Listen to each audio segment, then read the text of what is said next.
it's time for Fantasy Fanatics. Welcome into Fantasy Fanatics on SportstownChicago.com. I'm Ryan Stuprich. And I am Ryan Risky. Thursday Fantasy Recap. Yeah, so you can follow us on Twitter. I'm at Ryan Stuprich. I'm at rrisky16. You can give the Facebook page a like at Fantasy Fanatics. You can also call the show. That's 630-403-5200, 630-403-5200. And, let's talk about this Thursday night game.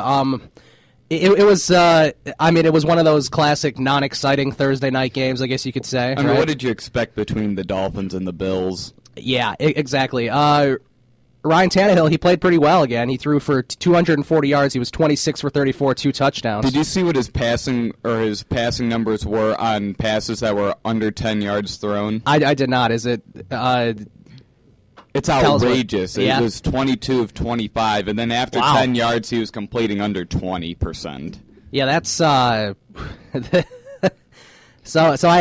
I mean, that's pretty much what you expect from Tannehill. He doesn't really have, that good of an arm as far as throwing deep balls. Yeah, right? no, as long as he doesn't turn the ball over and he can complete the short passes, I guess he's a serviceable quarterback. Yeah. So now the Dolphins are 6-4, and they have solidified second place in that NFC East. And they also lost two games. AFC East. They lost 2 games at the last second. They did. They almost beat the Packers. And the Lions. And the Lions, that's right. So, I mean, they could realistically only have 2 losses right now. Instead, they're 6-4.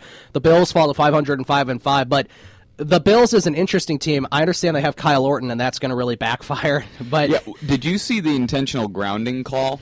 I think I heard about it. I think I was doing something else at the time as I was trying to pay attention to the game. But yeah. Well, pretty much what happened. The ball was hiked, and then a guy was about to hit Orton about a second later, so he had to less than a second later, so he had to launch it down the field. And Sammy Watkins at the last second turned the wrong way, and he was far enough away from the ball that it was grounding. That's pretty weird. And then on the ensuing safety kick, the Bills end up recovering a fumble. Right. And then the kicker missed the field goal. Yes, I saw that. Yeah. And then Miami scored another touchdown. Yep, and as far as the receiving game for the Dolphins, it was pretty much spread out pretty well. I mean, Landry had a touchdown, and so did Gibson, but it was pretty spread out. The receivers had, Hartline had 55 receiving yards. Yeah, Landry had 46. 32 of those were on a screen pass. Right. Landry had 46. Wallace had 38. So, I mean, it was pretty spread out. Pretty much all facets of the Dolphins game were pretty good. And it didn't help that they had a home game, too. And anytime that you're a team, that's trying to get into a wild card or, is a pretty decent team, obviously home games help. Right. And the quarterbacks didn't turn the ball over. No, they didn't. So that was pretty nice to see, especially for a guy like Kyle Orton, who is prone to throwing a couple interceptions at least. Yeah, so. Yeah, and that intentional grounding. The thing about that, the only reason it was a safety was because Orton had 1 foot in the end zone. Right. Which the ball was on the 4-yard line. Yeah, and he was in the shotgun, which is. Yeah, he was in the shotgun. I mean, what do you want him to do? Just to get leveled in the end zone for a safety? Well, that's the thing. There's not much you can do at that point. Kyle Orton was 22 for 39, threw for only 193 yards. So they pretty much couldn't get any offense going. No, they couldn't, and especially in that second half when Miami took all the momentum, Orton couldn't get anything done. Yeah. Let's see. As far as their rushing game was concerned, they didn't really have any. Their leading rusher was only rushed for 35 yards, as long being a 7-yard run. So. Yeah, I think Lamar Miller had a pretty good game. Yes, he did. 15 attempts, 86 yards. That's very good. He had a 33-yard. He had a 33-yard run too. So yeah. Of course, I benched him in fantasy this week after he got me 1 point last week. Now, who are you starting in his place? C.J. Anderson. Okay. I don't even know who my other running back is because mine are just all so bad. I know.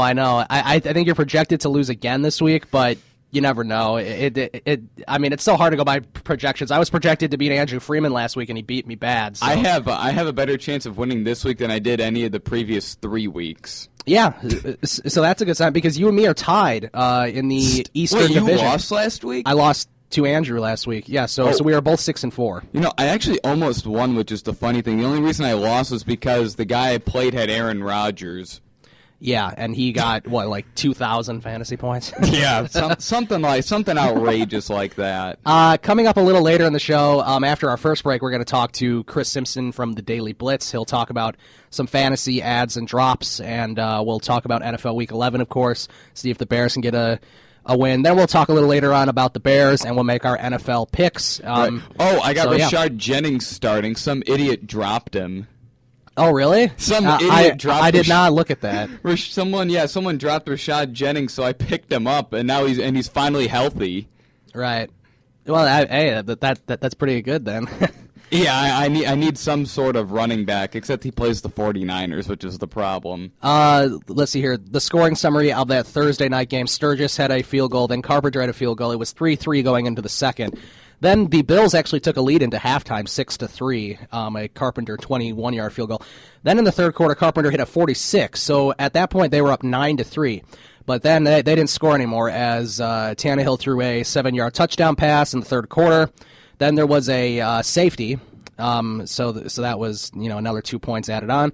And then in the fourth quarter, you had field goals, or you had a Dolphins field goal and then a 8-yard pass from Tannehill. So they got into the red zone pretty well.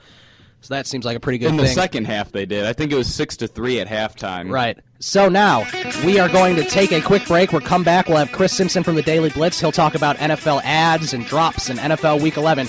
You're listening to Fantasy Fanatics on SportsTownChicago.com.